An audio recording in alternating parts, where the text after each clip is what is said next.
네, 여러분 안녕하세요. 축구장입니다. 오늘의 주제는요. 맨체스터 유나이티드의 프리시즌이 시작이 됐어요. 또 네. 맨유 팬이시잖아요. 좋아하죠.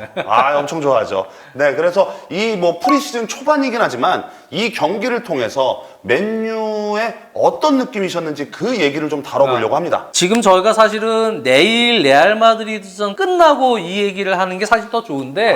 그렇죠. 왜냐면 베스트가 나올 것 같긴 한데. 그렇죠. 근데 원투펀치 녹화 시간이 지금 수요일 날 정해져 네. 있어요. 이거 끝나고 한의원님하고 대환장 파티를 해야 돼서. 네네. 그래서 서로 약속이 맞아야 돼서 사실 오늘 미리 네. 얘기를 하는 부분 좀 양해를 구합니다. 맨체스터 유나이티드 지난 시즌 가장 큰 문제가 뭐라고 봐요? 확실한 스트라이커가 이제 확실히 안 보였고. 그렇죠. 그러니까 지난 시즌 사실 58득점, 리그 58득점으로 3등을 한 것도 난 참 용해. 내가 여기 메모해 왔는데 네네. 아스날이 88득점, 뉴캐슬이 68득점, 리버풀이 75득점, 그러네요. 브라이튼이 72득점. 와. 심지어 토트넘도 8위를 했는데 70득점이거든. 그러니까요. 어떻게 보면 승점 관리를 적은 골로도 네. 유지를 잘한 경기들이 많은 거고요. 골을 넣을 수 있는 검증된 공격수 영입이 필요한데 그러려면 돈이 필요하죠. 그렇죠. 근데 지금 예산 집행을 하기가 쉽지 않아요. 한국의 퍼거스님 감사하고요. 감사하고요. 한국의 퍼거스님은 맨유의 26년차 골수 팬으로 누구보다 오피셜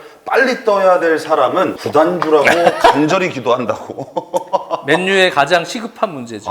그러네요. 네, 맨유 팬들이 아주 싫어하는 글레이저 가문이 지금 카타르 자본이랑 또 짐 래클리프 경과의 어떤 그 입찰 경쟁에 있어서 확실하게 결정을 못 쥐고 맞아요. 지금 지지부진 계속 끌다 보니까 할 수 없이 한정돼 있는 예산으로 선수도 팔고 텔레스도 팔고 뭐 이렇게 정리를 하면서 또 그 돈 가지고 또 선수도 사고 지금 있는 자원들을 최대한 활용하되 지금 몇몇 이적시킨 선수들을 가지고 득점 파괴력을 올려야 되는 거예요.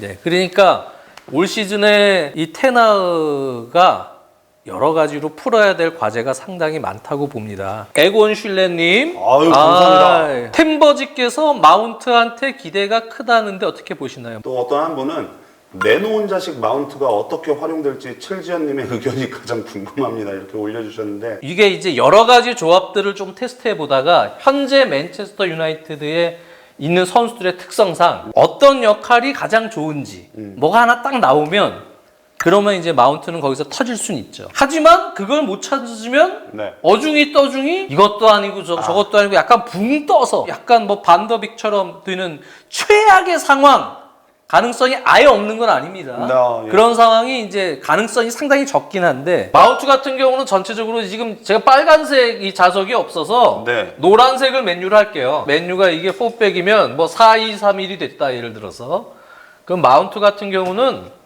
사실은 전술적 활용 범위가 상당히 넓어요. 그래서 여기 우리 저 아스날전이나 뭐 이럴 때 그 허리 라인에서 마이누 선수와 함께 파트너로 섰듯이 중앙 미드필더 뒤에서 볼 배급하고 또 박스 투 박스처럼 올라가서 활약을 할 수 있는 이런 미드필더로도 활용이 되고요. 아예 공격형 미드필더에서 프리한 역할을 맡겨도 되고요. 또는 왼쪽 윙포워드지만 이쪽으로 시야를 넓혀서 오른발 각도로 네네. 이쪽으로 프리한 역할을 맡는 왼쪽 윙포워드도 가능하고 상당히 여러 위치에서 활용이 가능합니다. 그렇기 때문에 어떤 조합으로 지금 이것을 맞춰야 되는지에 대해서 테나흐 감독이 여기 보니까 의왕님이 네. 테나흐는 빠질 머리카락이 없는 거. 아이고 죄송합니다. 잘못 읽었네. 네, 테나흐 감독이 머리가 빠질 지경일 거예요. 그렇죠, 지금 그렇죠. 많은 조합을 고민할 거예요. 머리 아프죠. 예를 들어서 호일룬 선수 얘기가 나오는데 네. 라스문 호일룬 아마 발음이 호일룬이 맞을 거예요. 호일룬. 유튜브에서 라스문 호일룬 그다음에 프로나운시에이션 보면 거기 발음 덴마크 발음이 나오거든요. 라스문 호일룬이 맞을 거예요. 호일룬 같은 선수가 영입이 됐다. 호일룬 같은 선수가 탑으로 아무래도 들어가야겠죠. 네. 그 상황에서 레시포드 같은 선수를 지난 시즌에 최전방으로도 써보고 윙포워드로도 써보고 했지만 레시포드를 뭐 이쪽에 그러면 왼쪽 윙포워드로 놨다. 예. 네. 그러면 주장이 브루노 페르난데스가 공격형 미드필더다. 그러면 뭐 이쪽에는 안토니 선수도 있지만 안토니 선수가 약간 좀 부진하고 무언가 조금 미진하다. 네. 그럴 때 또 여러 유형의 산초나 뭐 여러 유형의 선수를 오른쪽에 기용할 수도 있고. 그렇죠. 프리시즌에서는 아스날전처럼 폴스9 테스트를 해보고 있잖아요. 산초 선수를 최전방에서 산초 선수를 기존에 쓰던 것처럼 좌우 윙어로 쓸 수도 있고 네. 프리하게 공미를 쓸 수도 있고 산초도 여러 위치를 뛸 수가 있고요. 브루노 페르난데스는 2선에서 뭐 프리한 역할을 하겠지만 전체적으로 2선에 있는 성향의 선수들이 여러 위치에서 여러 조합이 가능한 아마 여러 테스트를 해보지 않을까. 네. 지금 일단 산초 선수를 폴스9으로 한번 테스트를 해보는 거는 레시포드의 장점은 역시 뒤에서부터 스프린트를 달고 아, 들어가는 역할을 해줄 때 장점이 발현될 수 있어요. 그러려면은 최전방에 있는 선수들이 수비를 좀 끌고 공간들을 좀 만들어주는 역할들, 또 뒤에서 빌드업이 잘 돼서 공격 공간을 또 창출하는 움직임을 가져갈 때 레시포드 장점이 나오는데 최전방에 있으면 오히려 레시포드 장점이 약간 죽을 수도 있다. 아마 그런 생각도 했을 가능성이 있죠. 그러다 보니까 산초 선수를 폴스9처럼 써서 그래서 이쪽에 있는 2선의 빌드업도 두 번째 빌드업이죠. 네, 여기서도 이제 그것을 도와주고 수비도 유인시키면서 오히려 다른 선수들에게 유인된 공간에서 나오는 찬스들을 또 만들어주는 그러한 역할로 한번 써보려고 하는 것이 아닐까.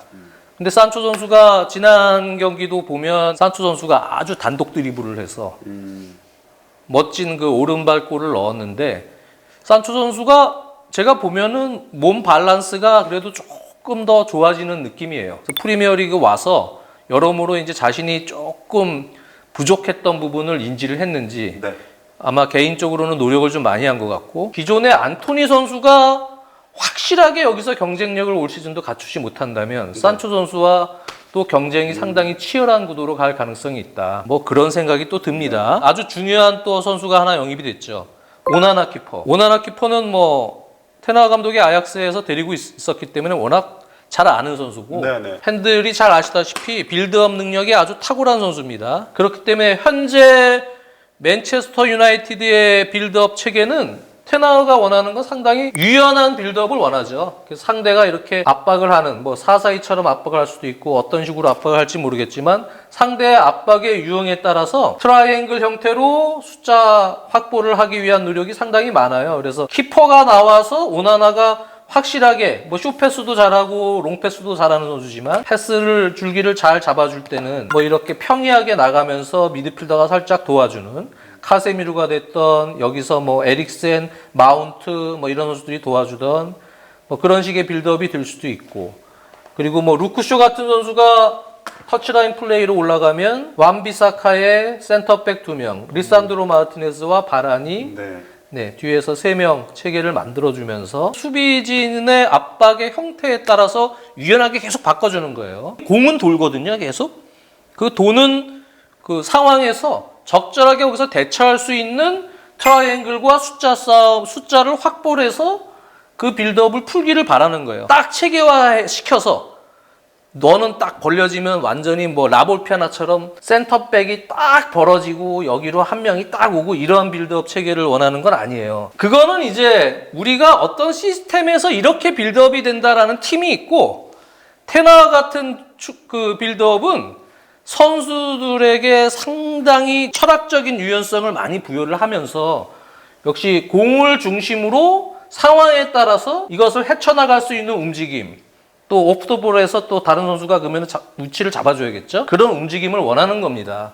뭐 루크쇼가 심지어 내려올 수도 있는 거예요. 완비사카가 갑자기 여기 공간 있어 올라가면 빌드업의 가장 중요한 부분 중에 하나 맨유에게 해결해야 될 문제가 키퍼였어요. 이 키퍼는 이 낮은 위치에서 상대의 압박이 거세서 1차 빌드업을 숏패스로 하기가 좀 용이하지 않는 경우에는 롱패스를 정확하게 할 줄 알아야 되고요.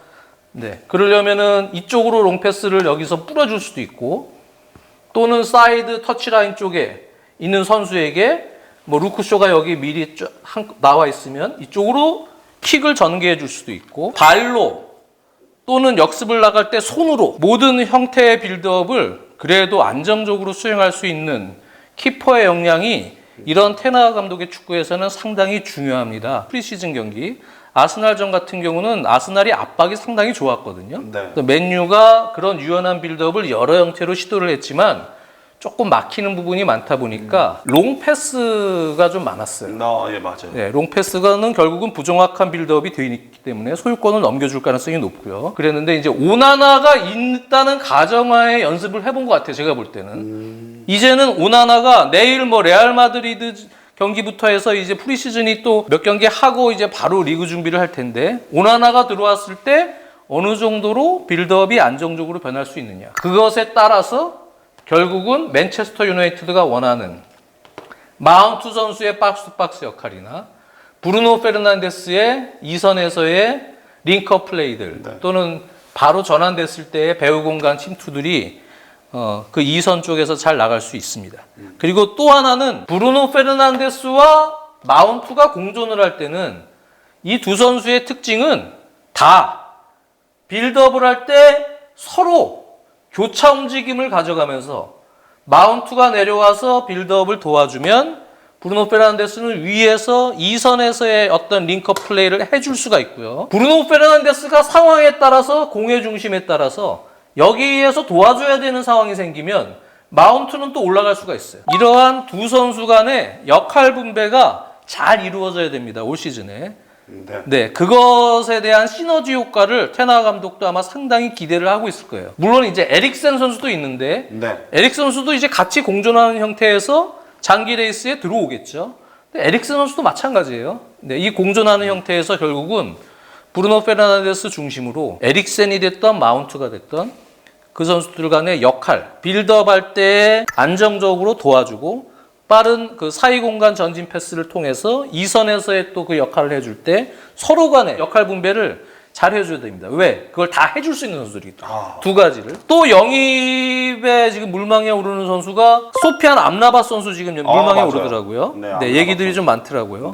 암라바 선수는 역시 카세미루 선수가 뭐 여기 있지만 아무래도 챔피언스 리그 또 리그 많은 경기들을 소화를 할 때 소피안 암라반 같은 유형이 한 명 정도는 더 있으면 그 선수가 아주 6번 롤을 기본적인 걸 잘해주는 선수거든요. 피오렌티나에서도 그렇지만 여기서 밸런스를 상당히 잘 잡아줍니다. 볼 배급도 기본적으로는 잘해주는 편이고 큰 줄기의 패스도 잘해주는 편이고 카세미루와 함께 암라박 같은 선수도 있으면 시즌을 돌리기가 용이하죠. 지금 맥토미니 같은 선수는 오히려 공격형 미드필더처럼 지금 막 쓰거든요. 그렇죠. 그런 상황에서는 변화가 좀 필요하다. 아마 그런 차원인 것 같아요. 또 의왕님이 이런 말씀을 해주셨네요. 해설위원님 말씀만 들어보면 여기에는 케인이 최고일 텐데. 근데 호일룬에 대한 얘기가 요즘은 조금 더 많이 나오는 것 같더라고요. 그러니까 지금은 어찌됐든 공격수 영입을 하지 않고 지금 그냥 이런 체제로 가게 되면은 챔피언스 리그와 리그를 병행하는 이런 빡빡한 일정에서 시즌 치르기가 지난 시즌의 그 공격 파괴력, 빈약했던 파괴력을 올리기가 쉽지가 않으니까 어떻게든 영입을 해야 돼요. 근데 완전히 검증된 공격수라고는 볼 수 없거든요. 호일룬 선수가 나이가 아직 어리고 발밑이 아주 세밀하고 안정적인 정도는 아니에요. 다른 장점, 피지컬적인 장점 많고 슈팅 능력도 좋고 하지만 약간 투박한 부분도 확실히 있고 아직까지는 어리니까. 예. 그리고 이제 그 밸런스죠. 들어가거나 공을 온더볼 상황에서의 돌파나 뭐 오프더볼 상황에서도 그렇고 그 밸런스가 상당히 안정적인 정도의 아직 스타일은 아니죠. 그리고 이제 경기를 풀어나가는 능력, 1대1에서의 어떤 기술적 역량 그런 부분도 왼발잡이지만 오른발까지도 잘 사용할 수 있는 정도 수준까지 같이 가면 프리미어리그나 이런 부분에서 협력 수비 들어오고 할 때 여러 가지로 좀 풀 수 있는 요소들이 있는데 아예 그냥 뭐 그저 그러네.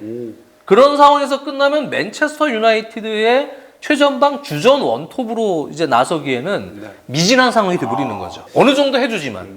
뭐 예를 들어서 뭐 한 7골 정도 넣는 수준. 이러면 안 되거든요. 안 되죠. 그래도 10골 이상은 넣어줘야죠. 그렇죠. 맨유의 최전방은 확실하게 또 골을 책임질 수 있는 그런 정도의 능력이 돼야 되기 때문에 그런 것이 부담이에요. 공격 지원을 받을 때 여러 가지로 호일룬 선수가 그 정도까지 잘 해주면 좋은데 저는 개인적으로 볼 때는 뭐 완전히 검증된 유형은 아니니까. 하지만 지금은 대안이 없잖아요. 많지 않은 상황에서는 충분히 해볼 만하다. 어. 올 시즌에 또 중요한 그 상승 과제 중에 완비사카 선수의 성장도 있어요. 완비사카 선수는 많이 늘었어요. 요즘에 공격도 상당히 적극적으로 잘하고요. 수비적으로는 원래 좋았던 선수지만 공격적인 재능이 상당히 좋아지고 있기 때문에 저는 완비사카가 루크쇼만큼 올 시즌에도 공격적으로 상당히 적극적인 운영을 다른 시즌보다는 많이 할 가능성이 있고요. 그렇다면 결국은 완비사카 같은 선수가 여기서 얼만큼 공격적으로 좋은 재능을 발휘하느냐. 여기가 뭐 안토니가 됐던 산초가 됐던 다른 선수가 됐던 그런 상황에 따라서 브루노 페르난데스가 이쪽으로 도와주기도 하고 이쪽으로 도와주기도 하고 마운트가 또 이쪽으로 도와주기도 하고 또 같이 올라가서 박스투박스 역할을 할 때 그럴 때 이쪽 완비사카의 측면도 잘 살아날 가능성이 뭐 없는 건 아니다. 네. 그래서 좌우 밸런스가 사실은 맨유 입장에서도 상당히 중요하죠. 좌우 공격들이 다 파괴력 있게 돼야 네. 그래야 이제 큰 전환도 이룰 수가 있고요. 상대를 한쪽에 몰았을 때. 달로스 선수도 물론 공격적인 능력이 매우 뛰어난데 기본적으로는 테나 감독의 생각은 완비사카를 주전으로 보는 것 같아요. 그리고 허리라인에 특히 어린 선수들 지금 동윤 씨 오기 전에도 네. 그 프리시즌 경기 본 얘기들을 했는데 저는 이 코비 마이누 선수 코비 마이누. 예, 이 선수 2005년생인데 네. 엄청 잘하더라고요. 밸런스 매우 좋고 기본기 좋고 패스 능력 상당히 좋고요. 네네. 그리고 움직임도 아주 적극적이고 브루노 페르난데스의 그 왼발 중거리 골을 만들어줄 때도 마이누 선수의 움직임 속에서 거기서 이제 그 연계작용이 됐었는데 키운다는 표현은 좀 그렇지만 코비 마이누를 잘 키운다면 맨유로서는 큰 선물을 줄 수도 있는 정도의 기량 아닌가 그렇게 생각이 듭니다. 복권 같은 느낌이네요. 약간 느낌이 잘만 터지면은 맨유에 아주 큰 도움이 될 선수가 이 마이누 선수가 보통 그 나이는 원석 정도로 봐도 무방한데 네. 그런데 제가 보면 이미 가공이 많이 돼 있는 오. 가르나초나 뭐 기대하고 있는 젊은 선수들이 꽤 많지만 네. 그 중에서도 상당히 어린 선수거든요, 마이누.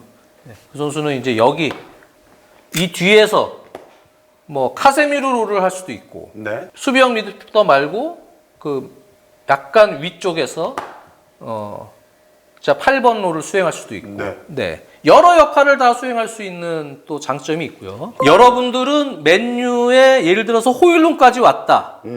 그러면 베스트 11에 대한 포메이션과 네. 뭐 4-3-3을 쓸 수도 있고 4-2-3을 쓸 수도 있고 뭐 여러 가지 어떤 생각들을 하시겠지만 가장 베스트를 어떻게 생각하시나요? 4-3-3이 굉장히 많네요. 4-3-3이 거의 대부분이시고 4-2-3-1이 간혹 한 네. 몇 분 정도 계시고요. 4-2-3-1, 4-3-3 하이브리드인 건 뭐 맞는 얘기예요. 네. 네. 어차피 카세미루가 됐던 6번 롤을 하는 선수 파트너가 박스투박스가 될 가능성이 높기 때문에 맨유는 맨시티처럼 3-2-4-1은 불가능할까요? 근데 맨시티도 잉글랜드 쪽 방송사에서도 고민들을 많이 하다가 그 포메이션을 3-2-4-1로 놨다 그래요. 근데 이제 그거를 어떤 기준으로 보느냐의 문제거든요. 존 스톤스 선수가 수비할 때는 4백의 센터백의 역할이기 때문에 공격 시에 소유권을 잡았을 때 예를 들어서 존 스톤스가 센터백이지만 올라가잖아요. 3-2-4-1이 되는데 근데 그거를 이제 과거의 패턴대로 하면 엄밀하게 하면 기본 베이스의 전술 운영은 4백이거든요. 네. 4백으로 가야 되는 게 맞는데 맨시티는 워낙 점유율을 많이 갖고 그 소유권을 가졌을 때 스톤스가 올라가서 하는 시간이 워낙 많기 때문에 3-2-4-1이라고 표현을 하는 거예요. 네. 그게 사실 숫자 어떤 노름이죠. 공격과 수비 시에 4백과 3백으로 변화들이 되기 때문에 요즘 축구들이요. 이게 뭐 맨유도 3-2-4-1처럼 맨시티처럼 안 되나요? 이게 큰 의미가 없어요. 압박 시스템이 좋아진 거 정말 인정. 네. 압박 시스템은 원래 테너 감독의 축구가 워낙 좋은데요. 전체적으로 팀이 지금 조금 젊어지고 있다는 느낌 들고 특히 아스날과의 어떤 프리시즌은 압박 아주 좋았어요. 오늘은 이렇게 맨유의 프리시즌 지금 초반이긴 하지만 올 시즌에 대한 느낌이 어떨까에 대해서 얘기를 나눠봤는데요. 정말 많은 맨유 팬들이 기대 반, 설렘 반 굉장히 좀 많이 좀 좋아하시는 것 같은데요. 그렇습니다. 네. 올 시즌 맨체스터 유나이티드 약간 이제 어떤 식의 축구가 될까 많은 기대감 또 성취감으로 이루어지기를 바라겠습니다. 다음 시간에는 또 보다 더욱더 재밌는 주제로 또 축구장이 돌아오도록 하겠습니다. 여러분 감사합니다. 감사합니다.